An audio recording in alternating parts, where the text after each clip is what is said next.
കർത്താവിന്റെ പരിശുദ്ധ നാമത്തിന് നന്ദിയോടെ സ്തോത്രം ചെയ്യുന്നു. കഴിഞ്ഞ ദിവസം യോബിന്റെ പുസ്തകത്തിൽ നിന്ന് ദിവ്യമായ ആലോചനകൾ സംസാരിച്ചല്ലോ. തുടർന്നും അതേ പുസ്തകത്തിൽ നിന്ന് സംസാരിക്കാൻ ആഗ്രഹിക്കുന്നു. അതിനു മുൻപായി അല്പനിമിഷം പ്രാർത്ഥിക്കാം. പരിശുദ്ധനായ പിതാവേ, ഞങ്ങൾ നിന്നെ സ്തുതിക്കുന്നു. അവിടുന്ന് ചുഴലിക്കാറ്റിൽ ഇറങ്ങി സംസാരിച്ചതുപോലെ ഇന്ന് ഞങ്ങളോട് സംസാരിക്കുന്ന പരിശുദ്ധാത്മാവിന്റെ ദിവ്യ ശക്തിക്കായി ഞങ്ങൾ നന്ദിയോടെ സ്തോത്രം ചെയ്യുന്നു.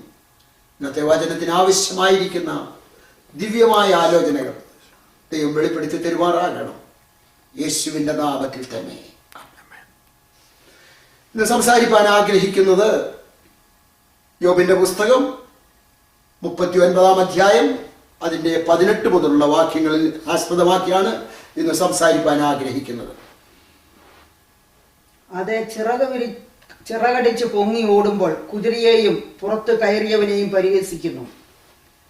കുതിരയ്ക്ക് നീയോ ശക്തി കൊടുത്തത്, അതിൻ്റെ കഴുത്തിന് നീയോ കുഞ്ചിരോമം അണിയിച്ചത്. നിനക്കതിനെ വെട്ടുക്കിളിയെ പോലെ ചാടിക്കാമോ? അതിൻ്റെ ഹുങ്കാരപ്രതാപം ഭയങ്കരം. അത് താഴ്വരയിൽ മാന്തി ഊക്കോടെ ഉല്ലസിക്കുന്നു. അത് ആയുധപാണികളെ എതിർത്ത് ചെല്ലുന്നു. അത് കൂശാതെ ഭയത്തെ പുച്ഛിക്കുന്നു. വാളിനോട് പിൻവാങ്ങി മടങ്ങുന്നതുമില്ല. അതിനെ എതിരെ ആവനാഴിയും മിന്നുന്ന കുന്തവും ശൂലവും കിലുകിലുക്കുന്നു. അത് ഉഗ്രതയും കോപവും കൊണ്ട് നിലം വിഴുങ്ങുന്നു. കാഹളനാദം കേട്ടാൽ അത് അടങ്ങി നിൽക്കുകയില്ല.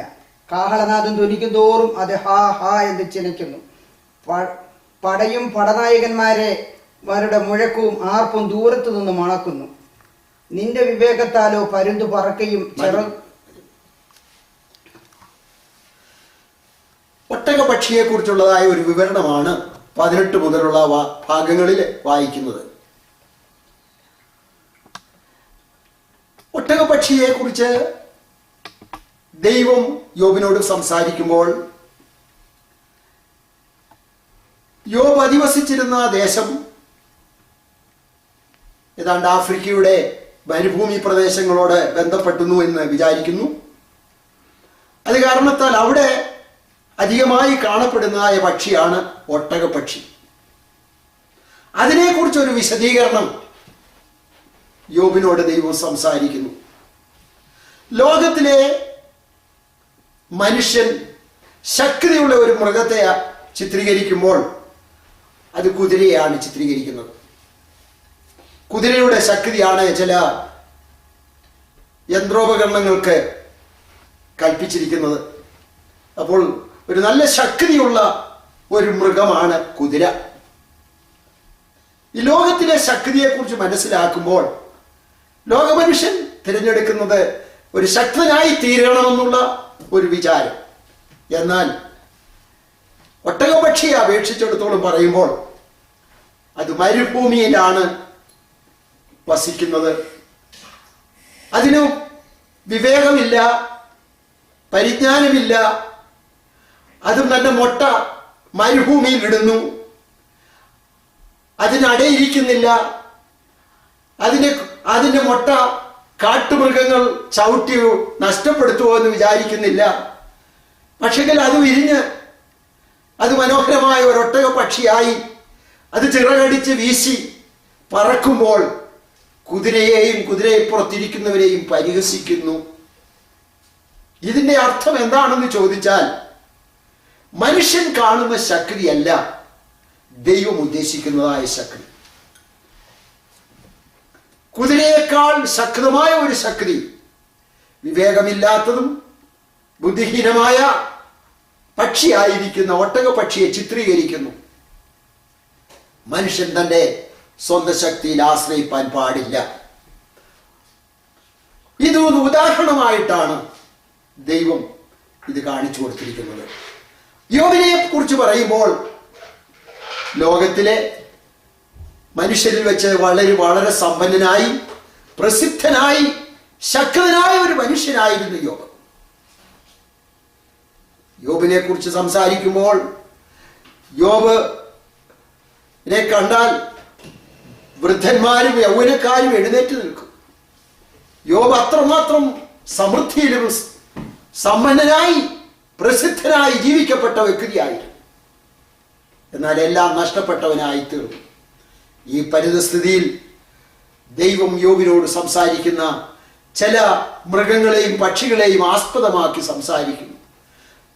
ദൈവത്തെക്കുറിച്ച് പഠിക്കുമ്പോൾ ദൈവമക്കൾ മനസ്സിലാക്കുക, നമ്മെ ധൈര്യപ്പെടുത്തുവാൻ, നമുക്ക് ബലം നൽകുവാൻ, നമുക്ക് ആശ്വാസം നൽകുവാൻ ദൈവത്തിൻ്റെ ശബ്ദം എത്ര ഇമ്പമാണ്. യോബിനോട് പറയുമ്പോൾ ഒട്ടകപ്പക്ഷിയെ കുറിച്ച് പറയുമ്പോൾ അതിന് വിവേകമില്ല, അതിൻ്റെ കുഞ്ഞുങ്ങൾ എങ്ങനെ വളരുമെന്ന്, അതിൻ്റെ മുട്ട കാട്ടുമൃഗങ്ങൾ ചവിട്ടി പൊട്ടിച്ചു കളയുമോ എന്ന് അത് വിചാരിക്കുന്നില്ല. എന്നാൽ അതിനെ പരിപാലിക്കുന്നതായ വിഷയത്തെക്കുറിച്ച് സംസാരിക്കുമ്പോൾ കുതിരയെയും കുതിരപ്പുറത്ത് ഉറങ്ങുന്നതിനെയും പരിഹസിക്കുന്നു. യഥാർത്ഥ ക്രിസ്ത്യ ജീവിതം ഇപ്രകാരമുള്ളതാണ്. ക്രിസ്ത്യ ജീവിതത്തിൻ്റെ അനുഭവം ഒരു മനുഷ്യൻ്റെയും ശക്തിയിൽ ദൈവം പ്രസാദിക്കുന്നില്ല, ഒരു മനുഷ്യൻ്റെയും മഹത്വത്തിൽ ദൈവം പ്രസാദിക്കുന്നില്ല. ഏതൊരു മനുഷ്യനും ഏതുമില്ലാത്തവനായി, ബലഹീനനെന്നും അപ്രാപ്തനെന്നും പരിജ്ഞാനമില്ലാത്തവരെന്നും വിചാരിക്കുന്നെങ്കിൽ ദൈവം അവരെ പ്രാപ്തന്മാരാക്കി മാറ്റുന്നു. എങ്ങനെ പ്രാപ്തന്മാരാക്കുന്നു എന്ന് ചോദിച്ചാൽ, ലോകത്തിലെ പ്രാപ്തന്മാരെക്കാളും ശക്തന്മാരെക്കാളും ഉന്നതമായ പദവിയിലേക്ക് ദൈവം നടത്തുന്നു. യഥാർത്ഥമായ ക്രിസ്തീയ ജീവിതം ചെയ്യുവാൻ ദൈവസന്നിധിയിൽ ഇറങ്ങി പുറപ്പെട്ട ദൈവമക്കള് തൻ്റെ സ്വയത്തിൽ ഒരിക്കലും ആശ്രയിപ്പാൻ പാടില്ല, തൻ്റെ സ്വന്തം ശക്തിയിൽ ആശ്രയിപ്പാൻ പാടില്ല. ദൈവത്തിൻ്റെ ദാസനായ പൗലോസ് പറയുന്നു, എനിക്ക് ദൈവത്തിലും പ്രശംസിപ്പാനുണ്ട്, പക്ഷെങ്കിൽ കർത്താവിൻ്റെ മുൻപിൽ വരുമ്പോൾ എനിക്ക് പ്രശംസിപ്പാനൊന്നുമില്ല. എനിക്ക് പ്രശംസിപ്പാനുള്ള കർത്താവിൻ്റെ ക്രൂശിലല്ലാതെ പ്രശംസിപ്പാൻ വകയില്ല. ഒന്നും പ്രശംസിപ്പാനില്ല. ജ്ഞാനമോ ധനമോ മാനമോ ഇതൊന്നും താൽക്കാലികം മാത്രം, ശാശ്വതമായത് ദൈവത്താൽ മാത്രമാണ്. ദൈവത്തിൽ പ്രശംസിക്കുന്നതായ ഒരു ദൈവ പൈതൽ ഒട്ടകപ്പക്ഷിയെ പോലെ ദൈവത്തിൻ്റെ സന്നിധിയിൽ ഞാൻ ഒന്നുമില്ല എന്ന് സമ്മതിക്കുന്നെങ്കിൽ ദൈവം അവരെ ഏറ്റവും മാന്യവും മഹത്വവുമായി തീർക്കുമെന്നുള്ളതാണ് ഇന്ന് നമുക്ക് വായിച്ച വേദഭാഗത്തിൽ നിന്ന് കാണുവാൻ സാധിക്കുന്നു. അത് യോബിൽ കാണുവാൻ സാധിച്ചു. ദൈവത്തിന് സ്തോത്രം. യോബ് ഏറ്റവും അത്യുന്നതമായ അനുഭവത്തിൽ ഉയർന്ന പദവിയിൽ താൻ ഉയർത്തപ്പെട്ട ഒരു ജീവിതമായിരുന്നു. യോബിനെ അറിയപ്പെടുന്നത് ഏറ്റവും സമ്പന്നനായ ഒരു ധനവാനായ മനുഷ്യൻ. സത്യവേദ പുസ്തകം പഠിക്കുമ്പോൾ വലിയ ശാസ്ത്രജ്ഞൻ, എല്ലാവിധ അറിവും പ്രാപിച്ച ഒരു വലിയ പണ്ഡിതൻ. പക്ഷെങ്കിൽ ദൈവം തന്നെ ഒന്ന് പരിശോധിപ്പാനായിട്ട് ദൈവസന്നിധിയിലേക്ക് ദൈവം ഏറ്റെടുത്തു കഴിഞ്ഞപ്പോൾ, പരിശോധന കഴിഞ്ഞപ്പോൾ, യോബിനിപ്പോൾ പറയാനുള്ളത് എന്താണ്? എന്തെങ്കിലും ഉണ്ടെങ്കിൽ അത് ദൈവത്തിൻ്റെ നാമത്തിൻ്റെ മഹിമ മാത്രം. മുൻപുണ്ടായിരുന്നതിനേക്കാൾ ഇരട്ടി അനുഗ്രഹങ്ങൾ ദൈവം നൽകി. അത് എവിടെ നിന്ന് നൽകിയെന്ന് എനിക്കറിയില്ല. മുൻപുണ്ടായിരുന്നതായ സമ്പത്ത് എൻ്റെ ജ്ഞാനത്തിൻ്റെയും എൻ്റെ ശക്തിയുടെയും എൻ്റെ പ്രതാപത്തിൻ്റെയും മുൻപിൽ ഉണ്ടായിരുന്നു, ദൈവം നൽകിയതായിരുന്നു. പക്ഷെങ്കിൽ ഇന്ന് എനിക്കുള്ളതായ നന്മകൾ, ഇന്ന് ഞാൻ അനുഭവിക്കുന്ന സന്തോഷം, ഇന്ന് ഞാൻ അനുഭവിക്കുന്നതായ സൗഭാഗ്യം എനിക്ക് എപ്പോഴും പ്രശംസിപ്പാൻ കഴിയുന്നത് ഇന്ന് ദൈവം എത്ര വലിയവനാണ്. യഥാർത്ഥമായി വിടുതൽ പ്രാപിക്കപ്പെട്ട് ദൈവസമാധാനം പ്രാപിക്കപ്പെട്ട് ദൈവവൈതലായി ജീവിച്ചാൽ അവർക്ക് ലഭിക്കുന്ന ദൈവിക മഹത്വം ഇവിടെയാണ് കാണുന്നത്. യോബിന് നഷ്ടപ്പെട്ട സമ്പത്ത് ഇരട്ടിയായി ദൈവം നൽകി. യോബിന് നഷ്ടപ്പെട്ട മക്കൾ പിന്നെയും ഏറ്റവും സൗന്ദര്യമുള്ളവരായി യോബിന്റെ പെൺകുട്ടികളെ കുറിച്ച് പ്രസ്താവിക്കുന്നു. ദൈവം ആർക്കെങ്കിലും എന്തെങ്കിലും നൽകിയാൽ അതാണ് ഏറ്റവും വലിയ സമ്പത്ത്. രണ്ടാമതായിട്ട് ലോകത്തിൽ നമ്മൾ നോക്കുമ്പോൾ സ്തോത്രം, 2 സ്ത്രീകളെ കുറിച്ച് വായിക്കും. സെഖര്യാ പ്രവചനം 5-ാം അധ്യായത്തിന്റെ 9-ാമത്തെ വാക്യം.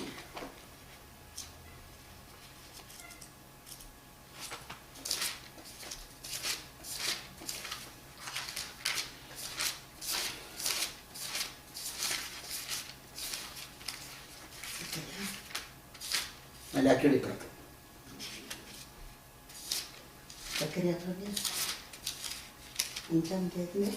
5-9.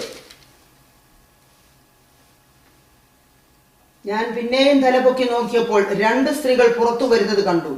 അവരുടെ ചിറകിൽ കാറ്റുണ്ടായിരുന്നു. അവർക്ക് പെരിഞ്ഞാറയുടെ ചിറകുപോലെ ചിറകുണ്ടായിരുന്നു. അവർ ഭൂമിക്കും ആകാശത്തിനും മധ്യേ ഏഫയെ പൊക്കിക്കൊണ്ടുപോയി. എന്നോട് സംസാരിക്കുന്ന ദൂതനോട് അവർ ഏഫയെ എവിടേക്ക് കൊണ്ടുപോകുന്നു എന്ന് ഞാൻ ചോദിച്ചു. അതിനെ അവൻ, ഷിനാർ ദേശത്തെ അവർ അവൾക്കൊരു വീട് പണിയുവാൻ പോകുന്നു. അത് തീർന്നാൽ അവളെ സ്വസ്ഥാനത്ത് പാർപ്പിക്കുമെന്ന് എന്നോട് പറഞ്ഞു. ഒന്നാമതായിട്ട് ദൈവമക്കളെ കുറിച്ചുള്ളതായ ചിന്താഗതിയായിരുന്നു വിശദീകരിച്ചത്. രണ്ടാമതായിട്ട് ഈ ലോകത്തിലുള്ള 2 സ്ത്രീകളെ കുറിച്ച് ചിത്രീകരിച്ചിരിക്കുന്നു. അതെന്തായിരുന്നു? ആ സ്ത്രീകൾ സക്രിയ പ്രവചനം 5-ാം അധ്യായത്തിന്റെ 9-ാം വാക്യത്തിൽ ഇങ്ങനെ വായിക്കുന്നു, ഈ ലോകജാതി. ഒന്നാമത്തേത് സ്ത്രീ, ഈ ലോകജാതി. രണ്ടാമത്തെ സ്ത്രീ, ദുഷ്ടതയാകുന്ന സ്ത്രീ. ഈ 2 സ്ത്രീകളെയാണ് കാണിക്കുന്നത്. ലോക മനുഷ്യനെ ഏറ്റവും ഇഷ്ടപ്പെടുന്നതായ ഏറ്റവും വലിയൊരു ഒന്നാണ് ലോകം. രണ്ടാമതായിട്ട് ദുഷ്ടതയാകുന്ന സ്ത്രീ. ഇത് രണ്ടിനെ കുറിച്ച് നമ്മൾ ചിത്രീകരിക്കുമ്പോൾ 2 ശക്തികളാണ് ലോകത്തിലുള്ളത്.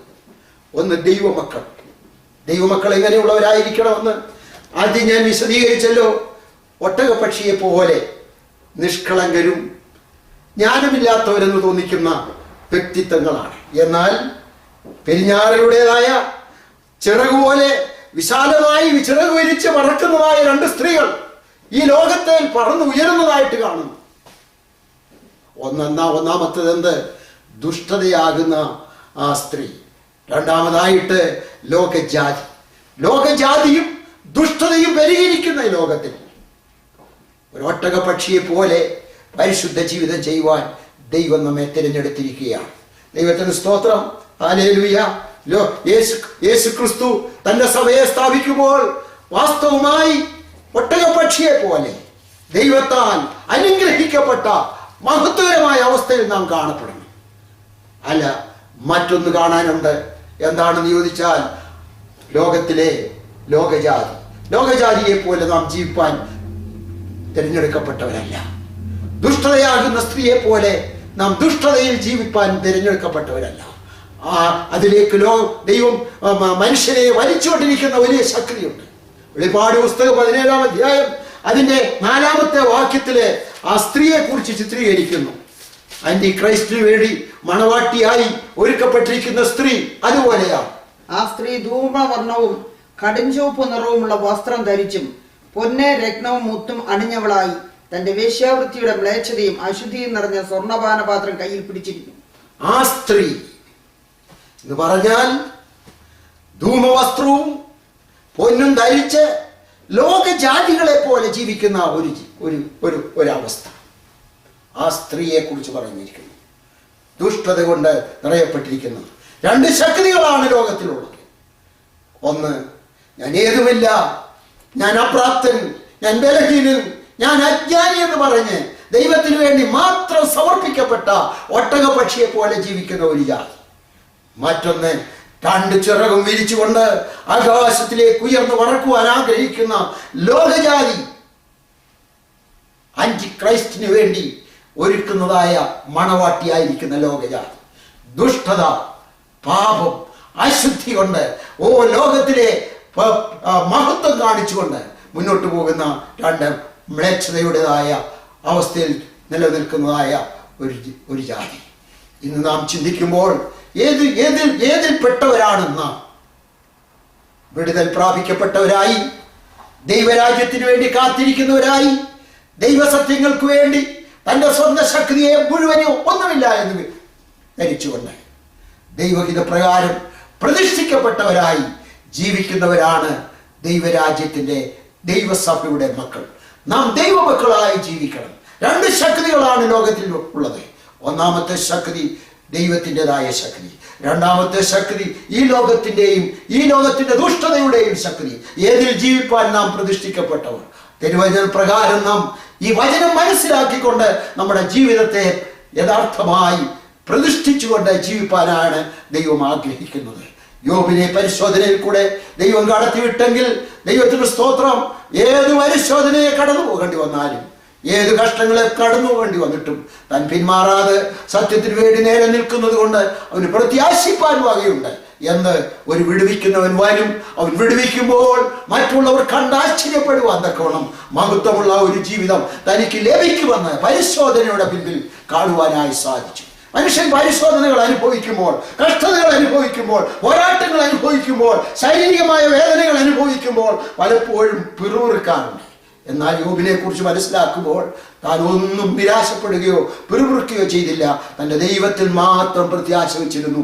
ഞാൻ മരിക്കുമോ ജീവിക്കുമോ എന്ന് തനിക്കറിയില്ല, എന്നാൽ ഒന്നറിയാം, എന്നെ ജീവിപ്പിക്കുന്നവൻ ജീവിക്കുന്നു എന്നുള്ള ഒരു വലിയ പരമമായ സത്യം അവന്റെ ഹൃദയത്തിൽ ഉറച്ചിരുന്നത് കൊണ്ട് അവൻ ഒന്നിനെയും ഭയപ്പെടാതെ ദൈവത്തിൽ തന്നെ ഉറച്ച് ജീവിച്ചു. തൻ്റെ സ്നേഹിതന്മാർ വന്ന് തന്നെ ആശ്വാസവചനങ്ങൾ പറഞ്ഞ് ഒടുവിലായിട്ട് യോബിനെ കുറ്റം പറയുകയാണ്. എന്ത്, നീ ഇത്ര വിശുദ്ധനാണെങ്കിൽ വിശുദ്ധന്മാർക്ക് ഇങ്ങനെ സംഭവിച്ചിട്ടുണ്ടോ? അനേക ശകാരിക്കുന്ന സംസാരങ്ങൾ, ശബ്ദങ്ങൾ പുറപ്പെടുവിക്കുമ്പോൾ യോബ് ഇതിലൊക്കെയും മൗനമായിട്ടിരിക്കുകയും നല്ല ഉത്തരം പറയുകയും ചെയ്തു. എന്തുകൊണ്ട്? എന്തു പരിശോധനകൾ തങ്ങളുടെ ജീവിതത്തിൽ അഭിമുഖീകരിക്കേണ്ടി വന്നിട്ടും തനിക്കൊരു പ്രത്യാശയുണ്ട്. ദൈവം എല്ലാറ്റിനും വിടുവിക്കുന്നവൻ തന്നെ. തൻ്റെ നീതി ദൈവം വെളിപ്പെടുത്തുമെന്നുള്ള ദിവ്യമായ സത്യം തന്നിൽ ഉറച്ചു നിന്നതുകൊണ്ട് ഈ ലോകത്തിൻ്റെ ശക്തിയിലേക്ക് വലിക്കപ്പെടാതെ, ഈ ലോകത്തിലെ പിന്മാറ്റത്തിലേക്ക് താൻ പിന്മാറിപ്പോകാനിടയാകാതെ ദൈവത്തിൽ ഉറച്ചു നിന്നതായി യോബിനെ കുറിച്ച് കാണുന്നു. ദൈവ പൈതലേ, നാം അപ്രകാരമാണ്. നാം ഒട്ടകപക്ഷിയെ പോലെ ദൈവത്തിൻ്റെ സന്നിധി ഒന്നുമില്ല. ഈ മനുഷ്യനൊന്നുമില്ല. ഈ മനുഷ്യന് ഒരു ശക്തിയുമില്ല. ഈ മനുഷ്യന്റെ ശക്തിയോ പ്രാപ്തിയോ ധനമോ മാനമോ ഇതൊന്നും ശാശ്വതമല്ല. ഇതിലെല്ലാം ഇതെല്ലാം ദൈവത്തിന്റെ കയ്യിലിരിക്കുന്നു. ദൈവത്തിന് ഇഷ്ടമുള്ളത് ഇതൊക്കെ ഇഷ്ടമുള്ളവന് ഇതൊക്കെയും ദൈവം നൽകുന്നു എന്നാണ് ദൈവത്തിന്റെ വചനത്തിലുള്ളത്. അതുകൊണ്ട് ഒരു മനുഷ്യനും തന്റെ ധനത്തിലോ തന്റെ ജ്ഞാനത്തിലോ തന്റെ പ്രാപ്തിയിലോ ഒരിക്കലും പ്രശംസിപ്പാൻ പാടില്ല. ഒട്ടകപക്ഷിയെ പോലെ നാം ആ ഒരു ജീവിതം അനുഷ്ഠിക്കണം. മരുഭൂമിയിൽ ജീവിക്കുന്ന ഒട്ടകപക്ഷി അതെങ്ങനെ വളരും? അതെങ്ങനെ ജീവിക്കും? അതിന് മുട്ട എങ്ങനെ വിരിയും? ആ ദുഷ്ടമൃഗങ്ങൾ അതിനെ നഷ്ടപ്പെടുത്തുമോ എന്ന് വിചാരിക്കുന്നില്ല.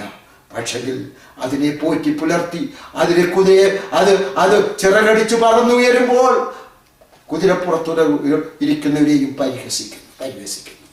ദൈവ പൈതലായി ജീവിക്കുന്ന ദൈവ പൈതലി, നമുക്ക് പരിശോധനകളുണ്ട്, കഷ്ടങ്ങളുണ്ട്, പോരാട്ടങ്ങളുണ്ട്, പലതരത്തിലുള്ള നിന്ദകളും അപവാദങ്ങളും നമ്മുടെ ജീവിതത്തിൽ കേൾക്കുകയും കാണുകയും ചെയ്യുമ്പോൾ നാം നീതിയോടും വിശ്വസ്തയോടും കൂടെ കർത്താവിനെ സേവിക്കുകയും കർത്താവിനെ ഇഷ്ടം ചെയ്യുകയും ചെയ്താൽ ഒരൊട്ടക പക്ഷിയെ പോലെ മഹത്വമുള്ളവരായി ചിറകടിച്ചു പറക്കുവാൻ യഹോവയെ കാത്തിരിക്കുന്നവർ ശക്തിയെ പുതുക്കും. അവർ കഴുകന്മാരെ പോലെ ചിറകടിച്ചുയരും. അവർ ക്ഷീണിച്ചു പോകാതെ ഓടുകയും തളർന്നു പോകാതെ നടക്കുകയും ചെയ്യത്തക്കവണ്ണം ദൈവം അവരെ ശക്തീകരിക്കും. ദൈവമക്കളെ, നാം മനസ്സിലാക്കുക, നാം നമ്മുടെ സ്വന്തം ശക്തിയിൽ ഒരിക്കലും ആശ്രയിക്കാതെ ദൈവത്തിൽ നമ്മൾ പൂർണ്ണ പ്രത്യാശയുള്ളവരായി ജീവിക്കുക. ലോകത്തിൽ ജീവിക്കുന്നവരെ കുറിച്ച് യെശയ്യാവിന്റെ പ്രവചനം ഇങ്ങനെയാണ്: ബാല്യക്കാർ ക്ഷീണിച്ചു പോകും, യൗവനക്കാർ തളർന്നു പോകും, എന്നാൽ യഹോവയെ കാത്തിരിക്കുന്നവർ, ദൈവത്തെ കാത്തിരിക്കുന്നവർ അവർ ശക്തിയെ പുതുക്കും. അവർ കഴുകന്മാരെ പോലെ ചിറകടിച്ചു വരും. ഹല്ലേലൂയ. ആദിമാപ്പോസ്തലന്മാരുടെ ചരിത്രങ്ങളെ കുറിച്ച് മനസ്സിലാക്കുമ്പോൾ അവർ യേശു ക്രിസ്തുവിനെ പിൻപറ്റി അവർ വീടും ചുറ്റുപാടുകളും സ്വന്തം കാര്യവും അവരുടെ എല്ലാ മതത്തെയും ഉപേക്ഷിച്ചുകൊണ്ട് കർത്താവിനെ പിൻപറ്റിയതായ ഒന്നുമില്ലാത്തവരായ ദൈവമക്കൾ അവർ ദൈവത്തിന് വേണ്ടി ഇറങ്ങി പുറപ്പെട്ടു. അവരാണ് ഇന്ന് ലോകത്തിന്റെ മഹത്വം അനുഭവിക്കുന്നത്. ഇന്ന് ലോകത്തിൽ അനുഭവിക്കുന്ന ഏറ്റവും വലിയ സന്തോഷം ദൈവമക്കൾ അനുഭവിക്കുന്ന സന്തോഷമാണ്. ഹല്ലേലൂയ. യഥാർത്ഥമായി ദൈവമക്കളായി ജീവിപ്പാൻ പ്രതിഷ്ഠിക്കപ്പെട്ടതായ ദൈവമക്കൾക്കുണ്ടാകുന്ന നന്മകളും അനുഗ്രഹങ്ങളും അവന്റെ സന്തോഷവും വർണ്ണിപ്പാൻ അസാധ്യമാണ്. ഹല്ലേലൂയ. എന്നാൽ ലോകത്തിലേക്ക് പോകുന്ന മനുഷ്യനെ കുറിച്ച് പറയുവാനുള്ളത് അവനെന്താണുള്ളത്? അവൻ ലോകത്തിൽ ചിലപ്പോൾ രാജാവോ മന്ത്രിയോ പ്രഭുക്കന്മാരോ ശക്തന്മാരോ മാനിക്കപ്പെടുന്നവരോ ഒക്കെ ആകാം. പക്ഷെങ്കിൽ അവരുടെ അവസാനത്തിൽ, അവരുടെ അന്ത്യമായിരിക്കുന്ന നിമിഷത്തിൽ അവരെ കുറിച്ച് പറയുവാനുള്ളത് ഒന്നുമില്ല. ജ്ഞാനത്തോടിരിക്കുന്ന മനുഷ്യൻ വിവേകഹീനനായാൽ നശിച്ചു പോകുന്ന മൃഗങ്ങൾക്ക് തുല്യനത്രേ. ദൈവമക്കളെ, നാം ഓരോരുത്തരും രണ്ട് സത്യങ്ങളെ കുറിച്ച് ഞാൻ പ്രസ്താവിച്ചു. ഒന്ന്, വിശുദ്ധന്മാർക്കുള്ള അവകാശം.